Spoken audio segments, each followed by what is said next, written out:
मैंने कभी नहीं सोचा था कि एक साधारण शिकार यात्रा एक बुरे सपने में बदल सकती है। वह एक ठंडी, अंधेरी रात थी जो हिरण का पीछा करने के लिए बिल्कुल सही थी। जंगल में पूरी तरह से सन्नाटा था। केवल मेरे जूतों के नीचे सूखे पत्तों की चरमराहट सुनाई दे रही थी। ठंडी हवा में मेरी सांसें साफ दिखाई दे रही थीं। जब मैंने बंदूक पर अपनी पकड़ मजबूत की, कुछ तो अजीब था, लेकिन मैंने उसे घबराहट समझकर नजरअंदाज कर दिया। मैं जंगल के और अंदर चला गया, हल्के निशानों का पीछा करते हुए। अचानक मेरे बाईं ओर झाड़ियों से खड़खड़ाहट की आवाज आई। मैं रुक गया, दिल जोर से धड़कने लगा और धीरे धीरे मुड़ा। मेरी टॉर्च की रोशनी अंधेरे को चीरती हुई गुजरी, लेकिन वहां कुछ नहीं था। मैंने खुद पर हंसते हुए अपने दिल को समझाया कि ये केवल एक खरगोश या शायद हवा थी। फिर वह आवाज फिर से आई, इस बार और ज्यादा तेज। एक गहरी डरावनी गर्जना जिसने मेरी रीढ़ में सिहरन दौड़ा दी।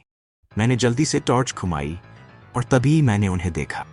अंधेरे में से झांकती दो चमकती हुई आंखें जो जमीन से बहुत ऊंची थीं, किसी भी जानवर से अधिक ऊंचाई पर जिसे मैंने कभी शिकार किया था।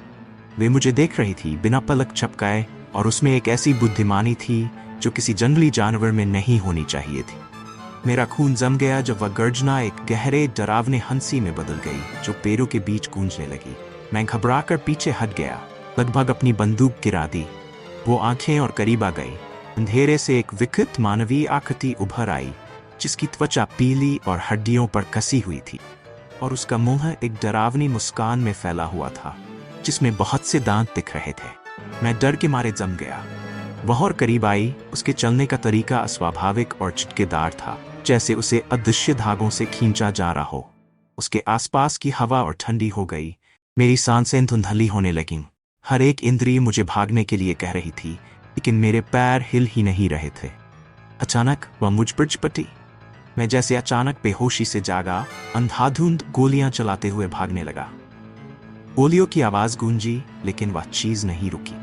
मैं भागा, दिल जोर से धड़कने लगा, फेफड़े जलने लगे, लेकिन उसके भारी और बेरहम कदमों की आवाज मेरा पीछा करती रही। जंगल मेरे चारों ओर बंद होने लगा।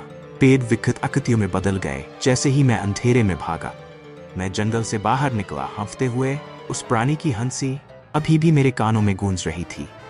मैं तब तक नहीं रुका जब तक मैं अपनी ट्रक तक नहीं पहुंच गया। खुद को अंदर फेंकते हुए और दरवाजा बंद कर दिया।